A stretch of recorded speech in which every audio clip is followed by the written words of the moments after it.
So what's happening? This is JT Rubber City Motoring, doing a quick little update on where I'm at with the Impala at this current time. Sitting here with a box just arrived from Lee Power Steering, and if you're in the Impala game, you know that they are one of the better groups on power steering rebuilds. Now let me sort of give you a little synopsis on why I'm here. This, when I did the Impala engine, the 383 here, I bought what said was a brand new power steering pump off Amazon. I forget the brand, but it was brand new. Put it in, did the engine install, first run. The minute I pulled it out of the driveway, if you've been following along, nothing, no power steering. So then from there, I went with what's in here now. I bought a rebuilt Delco unit, which I was like, okay, that's better than nothing. The only reason I really changed the setup whatsoever, the original had 180,000 miles roughly on it. Worked fine, but I was just, in there and figured I'd put a new one in because it's, as you can see, it's right there. You can kind of spot the pulley. Not an overly hard job, but you do have to, if you don't have a puller, you have to pull that pulley off. And then from there, it's easier to take the alternator out. Then you can access all the fittings, the fill hose that runs down to it, the whole deal. So I've now changed this technically, let's see, the original two times so far. All right, so onto the Lee Power Steering unit. Don't mind my messy garage. I'm in the middle of 10 things here. So this in the box right here is the original unit from Lee Power Steering, as in like the original that came on the car in '96. Really, basically highway mileage, not a lot of turning if we're honest. I took it out already just to kind of make this easier because it was all wrapped up, but this is it. This is their, I kind of told them what it was going to be used for.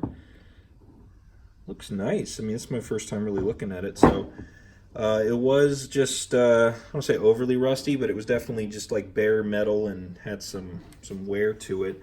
But they did a full fresh paint job. They told me there wasn't anything too worn inside, but they did redo it's basically their basic rebuild with seals. So hopefully it works. I assume it will, and I assume this is the original one I sent them. You always wonder about that sort of stuff.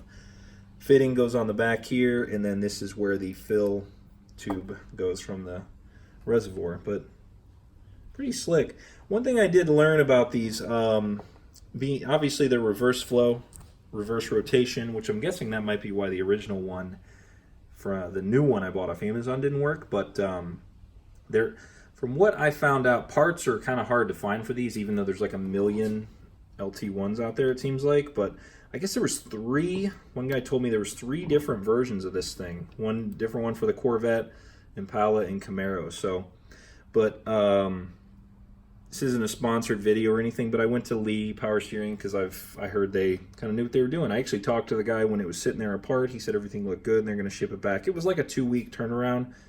You do have to pay to ship it to them, and then you pay to ship it back too. Not overly cheap, but not overly expensive either. So hopefully this does the job. Now, my rebuilt one is working, but it kind of whines at like a lower RPM. It's not exactly, I don't know. It's not exactly perfect. So, but I'm going to get into there. Haven't been driving it recently. It is back from the tuner. I have a video about that coming. Don't worry if you're worrying. I did front bearings and front brakes, which complete mind-blowing. They have not been touched for 150,000 miles, believe it or not. And that's not because of lack of maintenance. It just didn't seem to need it ever. And the bearings actually looked pretty good when I took it apart. So it was due. I'm going to flush the brakes. I don't know if you saw over there my speed bleeder or my pressure bleeder. I'm going to get that going. Over here, going to do the power steering pump. And when it was at the tuner, my AC line, which is kind of hidden under there, ruptured. I think it was a little close to the header, or I don't have enough heat protectant covering it. So I bought a new heat shield setup. I'm going to get that going too. But that's the latest. And like I said, the video on the tune and what happened with that will be coming soon. But is running pretty darn good right now. It just needs some AC because it's really super hot. So Trailblazer's been getting the daily duty recently, and this will be back out soon. So, all right, thanks for watching. Stick around for more. Summertime means more videos because I have more free time. So, yeah, we'll keep checking back for more. I got a lot of stuff coming here, but rubbercitymotoring.com, check that out. Subscribe if you would like to keep up with this, and if you have any questions on LT1 power steering pumps, comment below and I'll answer the best I can. But Lee Power Steering, give them a shout out or a check, and see if you like what they offer. Not sure on the performance of the pump yet, but hopefully it works as good as it looks. So, all right, take it easy. See you next time.